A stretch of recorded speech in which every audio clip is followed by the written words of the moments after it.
لا مزاح ولا تهاون في قضيته.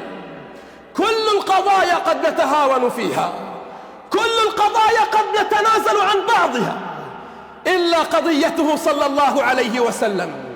فلتسمع ذلك فرنسا، وليسمع ذلك دعاة التسامح. إلا رسول الله دونه الدماء ودونه الأرواح.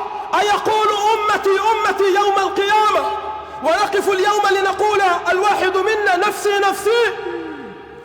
أيقول يوم القيامة أمتي أمتي، واليوم نقف ليقول الواحد منا نفسي نفسي؟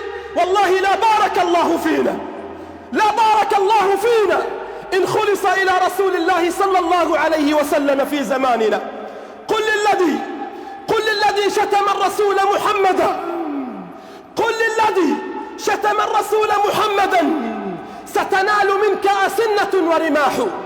قل للذي شتم الرسول محمدا ستنال منك أسنة ورماح، وتداس بالأقدام بلا هوادة، وتزال منك خوادم وجناح.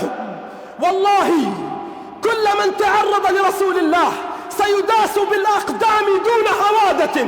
قاطعوا منتجاتهم حتى يعلموا أن هذه الروح تذهب فداء لرسول الله، حتى يعلم ذلك الذنب، ذلك الماكر مكرون أنه أساء لرسول الله، لكنه لم يعلم تلك العواقب بعدها، أننا أطفالا ورجالا وشيوخا ونساء جاهزون بأرواحنا ودمائنا لنفدي رسول الله صلى الله عليه وسلم.